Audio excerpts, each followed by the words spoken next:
Hello dear students, कैसे हैं आप लोग। उम्मीद करते हैं अच्छे होंगे। आज के इस वीडियो लेक्चर में हम डिस्कस करेंगे medication therapy management and home medication review. तो चलिए स्टार्ट करते हैं। मेडिकेशन थेरेपी मैनेजमेंट, इसको शॉर्ट में लिखते हैं MTM। It is a group of service provided by health care providers including pharmacists to ensure the best therapeutic outcome for patient। Medication therapy management क्या है? एक तरह का सर्विस प्रोवाइड करते हैं हेल्थ केयर प्रोफेशनल्स, जिसमें फार्मासिस्ट को भी इंक्लूड किया जाता है ताकि अच्छा से अच्छा थेराप्यूटिक आउटकम मिले। तो सिंपली मेडिकेशन थेरेपी मैनेजमेंट का कंसेप्ट क्या है? एक सर्विस प्रोवाइड करते हैं हेल्थ केयर प्रोफेशनल्स, इसमें फार्मासिस्ट को भी इंक्लूड किया जाता है।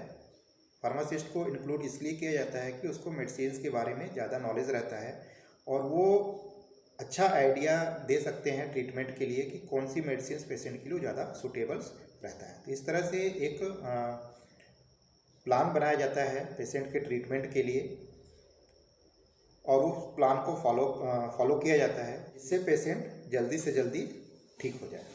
MTMs include 5 core element. First है आपका medication therapy review and a personal medication record, and then medication related action plan, and then intervention और ORR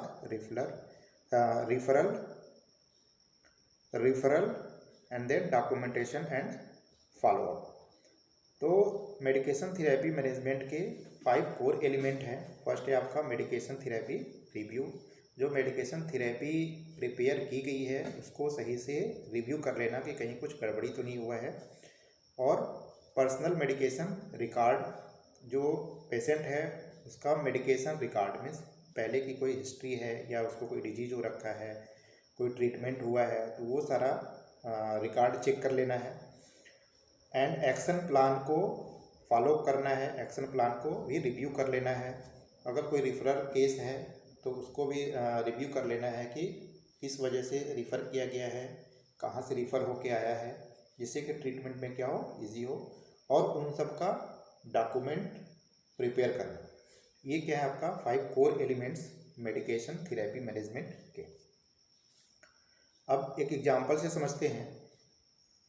in cardiovascular disease prevention MTM mainly focus on the following.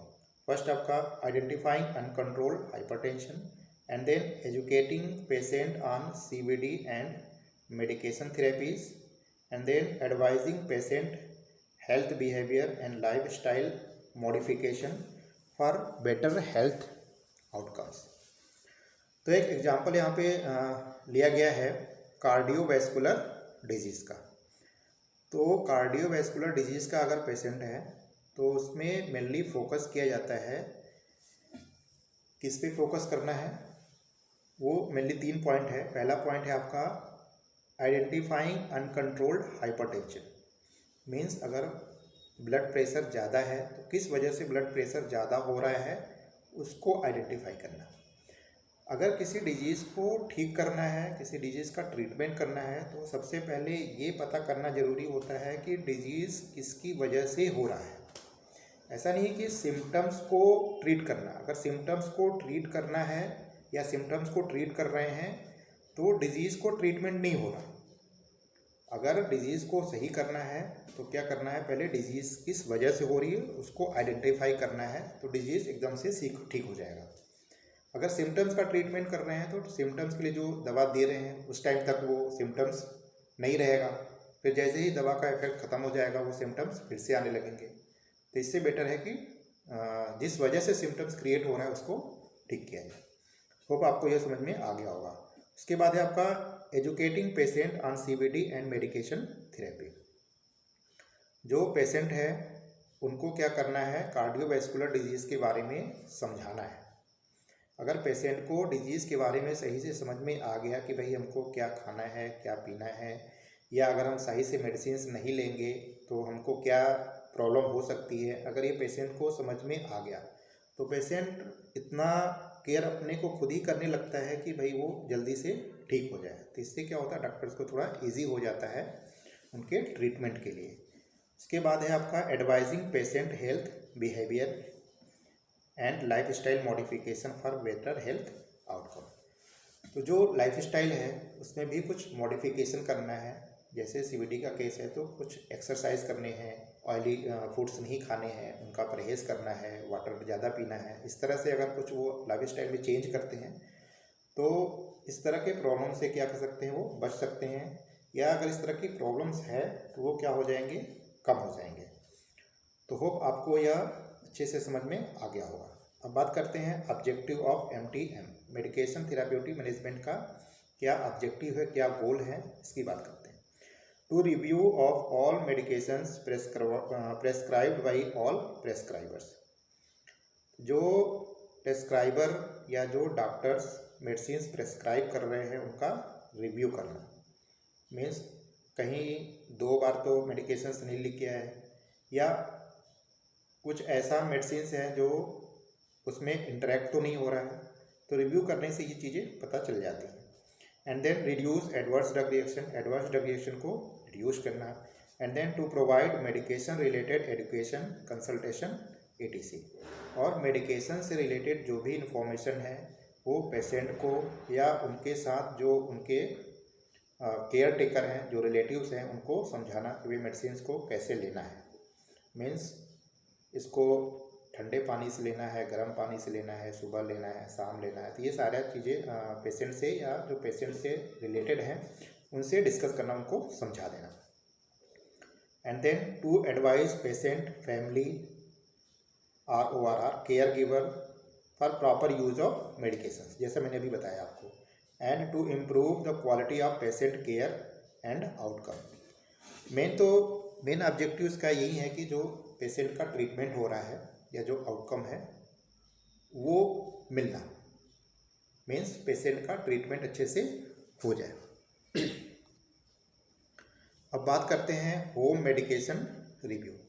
Home medication review medication therapeutic management जैसा ही है। इसमें जैसे medication therapy management में क्या किया जाता है, पेशेंट हॉस्पिटल में एडमिट होता है, उसका ट्रीटमेंट प्लान बनाया जाता है और चलता है, वो प्लान फॉलो लिया जाता है उसका। होम मेडिकेशन रिव्यू में सेम चीज़ें हैं, बट जो ट्रीटमेंट हो रहा होता है वो पेशेंट के घर पे होता है। तो होप आपको होम मेडिकेशन रिव्यू समझ में आ गया होगा। अब इसके बारे में थोड़ा सा डिस्कस करते हैं। It is an assessment that occurs between a pharmacist and patient with in the patient home.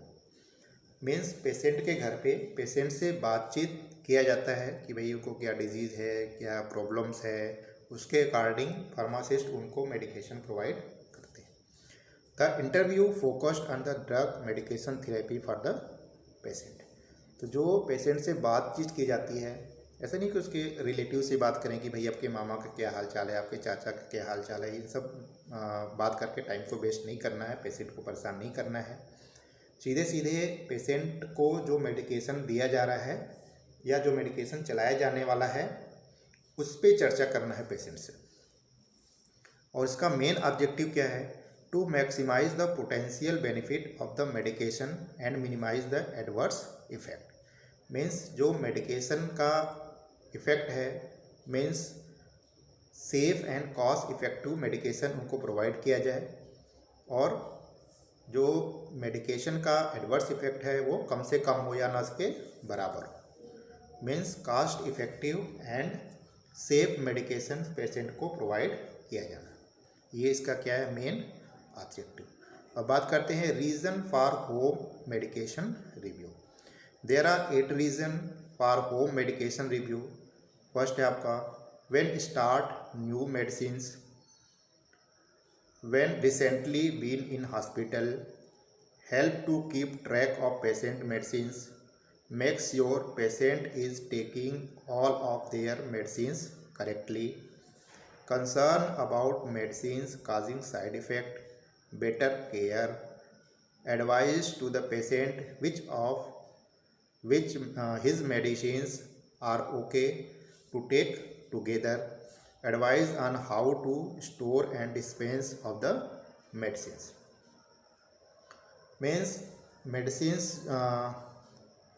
Means home medications जो रिव्यू है वो मेनली उस पर फोकस करना है कि पेशेंट को मेडिसिन्स कैसे लेना है ना। अब कब कब लेना है ये उनको बता देना पेशेंट को, या पेशेंट के साथ जो उनका केयर कर रहे हैं उनको समझा देना, और क्या प्रॉब्लम आ सकती है मेडिसिन्स लेने के बाद उसको भी बता देना है। बेटर केयर क्या हो सकता है वो भी समझा देना है। कौन सी मेडिसिन्स किसके साथ नहीं लेनी है ये समझा देना है। ये सारी चीज़ें जो पेशेंट का केयर कर रहे हैं या पेशेंट अगर लेने लायक है मेडिसिन्स तो उसको चीज़ें को समझा दिया जाता है। होप आपको यह वीडियो अच्छा लगा होगा, और जो कंटेंट मैंने इसमें एक्सप्लेन करने की कोशिश की, आपको समझाने की कोशिश की, वो अच्छे से समझ में आ गया होगा। Thanks for watching this video.